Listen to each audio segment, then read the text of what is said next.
Good evening. We are here having our picnic. But yesterday I talked about marriage, and so I didn't talk about separation. But actually it's a negative thing because some marriage didn't work.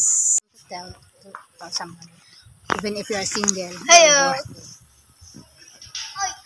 you are worthy, you are important, you are vital, because you are a person, an individual who work, co-creator of God. You don't have to marry just to feel important, feel love. People do not marry you for love. It's for convenience.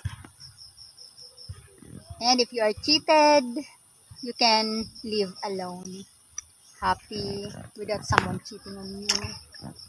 Just a thought. Thanks so much for watching. Hope to see you in the next video.